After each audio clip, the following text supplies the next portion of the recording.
And we're back with another episode of Conversations and Connections. We're the official podcast of the Family Crisis Center of East Texas. I'm Stuart Burson, the prevention coordinator for the agency. And back with me is Greg Sims. He's our...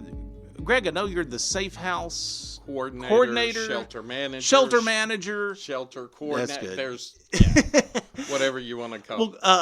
Well, Greg's been on the podcast before, but today we're going to talk about something that's a little different. This is, I guess, Greg, you can kind of call this your side hustle, in a way, but it is very important and it is beneficial to our community, and so we are going to talk about this today. We're going to be talking about Thanksgiving in the park, which is something that Greg has done for a while every year here in Lufkin.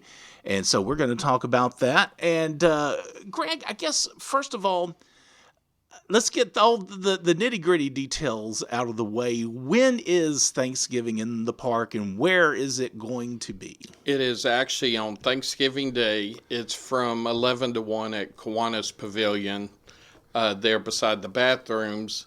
And I do ask that volunteers that come out to help get there an hour and a half early so we can kind of get everything set up and coordinated. Okay, so it is going to be at Kiwanis Park on Thanksgiving Day this year from 11 a.m. until 1 p.m.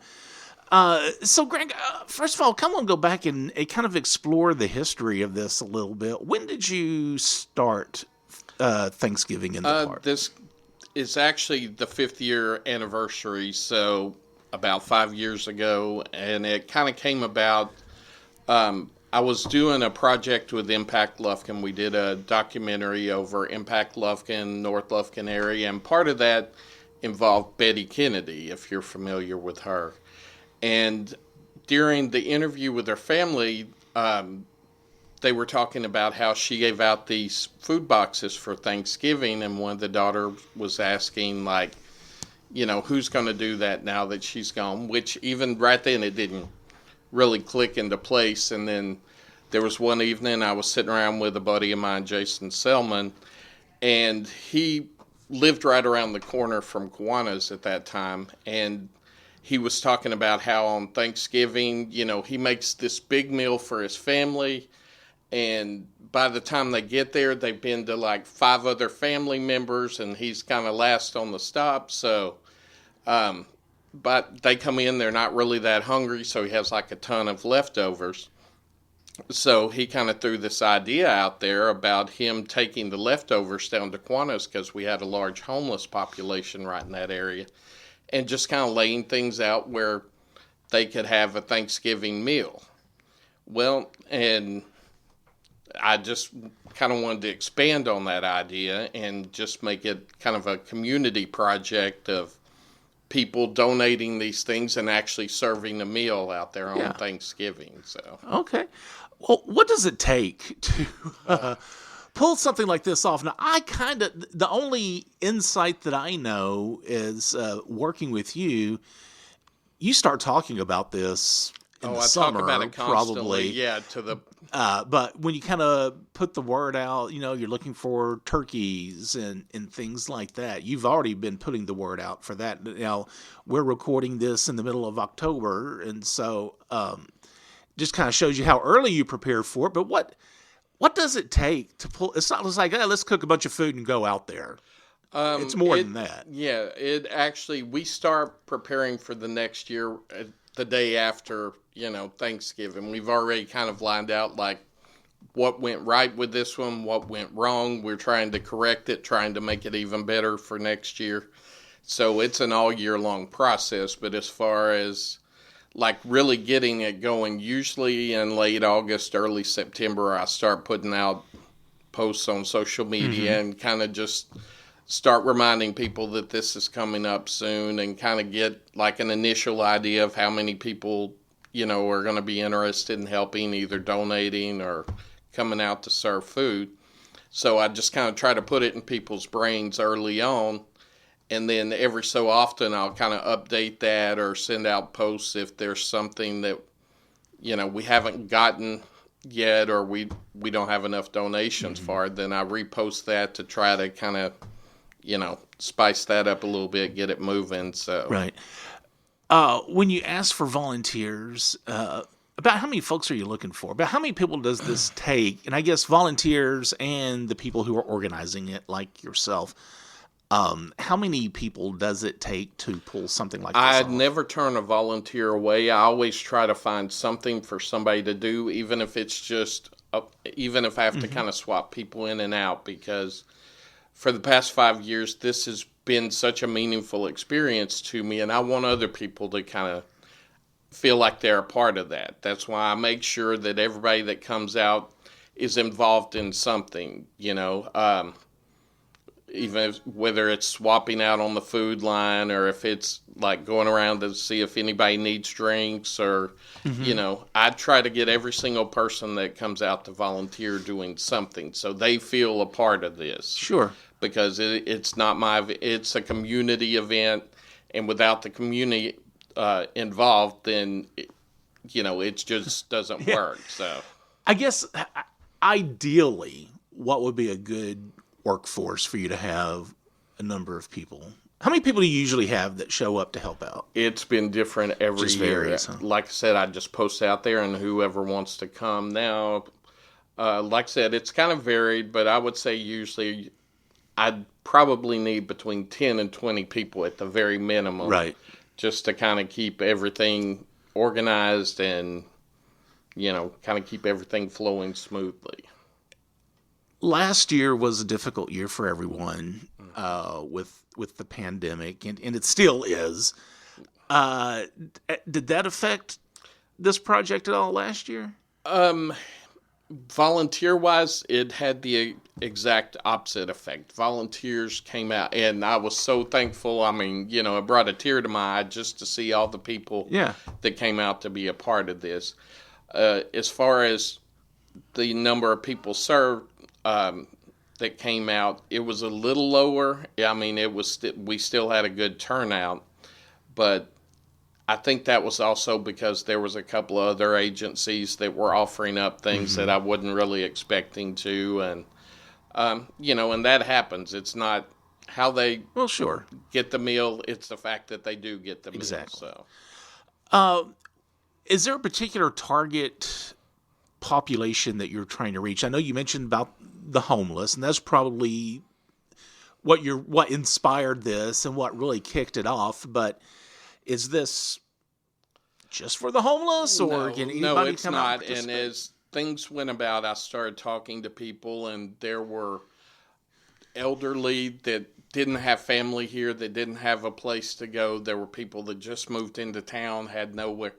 So it kind of morphed into this thing where anybody that doesn't have a place to go on Thanksgiving, because it's not just about the meal, it's the fellowship, coming out there and you're surrounded by people that on a holiday and everybody's happy and eating. And so it became more about, anybody that doesn't have somewhere else where they can go to on that day can come be a part of us. And I really have. Last year I had it was 2 years ago. KTRE usually comes out and does a story on us. Well, 2 years ago, they had a lady that just started. She just moved into town, and this was her first story. And she came out there, and she just, because she had nowhere to go on Thanksgiving either, and she was telling me, like, this was like God sent, because not only, did I get to do this story, but I felt like I had somewhere to go on Thanksgiving, and it was a really touching thing to not only, have somebody that's doing that story, but also be affected by it personally. So Yeah. I just thought that was a really fantastic It is. thing. That's awesome. Okay, so I asked you a few minutes ago about how many people you usually have to turn out to help. What is the size of a group that usually comes out to just enjoy the food and to take part in this? And because it's kind of a come and go type event, and people come back and get seconds, and so we've just kind of been measuring it by the amount of plates that we served and everything, and sometimes that can be anywhere between 75 to we've had like 150 or so served. That's awesome. So yeah, it kind of varies year to year. So that's another one of those, just don't have a certain number that comes out, right. But we do try to put it out, the flyers and everything out places where. Well, and that's what I was about to ask you. How do you talked about social media to get out the word for volunteer help, but how do you promote it within the community? Because, obviously a lot of folks that probably really need this may not have access to social media. Right. I do flyers, plus we go through like some of the places like ADAC. We try to distribute some to places like Godtail. Okay. We try to put those in the areas where people will be coming through that, would see them, where if they needed this, right, they would have access to know it was there. Okay. So you're still looking for volunteers to help out, and I guess if someone wants to volunteer, or if they want to make a donation, how do they get a hold of you, or who do they get a hold of? Okay. And I will say, as far as the donation, I do ask for just food donations. I'm not a I don't want to deal with You don't want to cash. get into all of that, right? Yeah, because things can turn ugly, and someone can make accusations that you've done something, untoward with the money. Yeah. Whereas if it's a food donation, Just food. I want your food. What or about your time. Okay, what about something like plates, paper plates, utensils, stuff like that? And that's Is that fine. cool? Those things can be donated too, Okay. and they can contact me at 936-219-3421 or at 936-229-0273. And people can contact me on that anytime, either call or text, and Okay. just make me aware that they're wanting to participate. And there are still a few things like turkey donations usually are like one of the first things that are offered out there. And I've gotten a couple so far this year, but not as many as I usually do. Turkeys or hams. Like everybody's offering up side dishes, which is fantastic. Like I said, I'm not knocking any of that. Well, sometimes on Thanksgiving, I've been known just to make my meal out of out of all the carbs. Yeah, out of all the side stuff. And we had a lady that contacted me the other day that owned was co-owner of a cupcake shop here, and she just offered up 12 dozen cupcakes for the that's event, nice. in all different flavors, and that was so fantastic, and so above and beyond that I truly appreciate it. That's what I'm saying. Without the community and different agencies and the people to help, none of this would ever happen. So yeah. Okay, so one more time. This is Thanksgiving in the Park. It's going to be here in Lufkin at Kiwanis Park, and that'll be Thanksgiving Day from 11 a.m. to 1 p.m. You can contact Greg if you want to help out in any way, or just come by if you want to have some fellowship with some of your friends in Lufkin.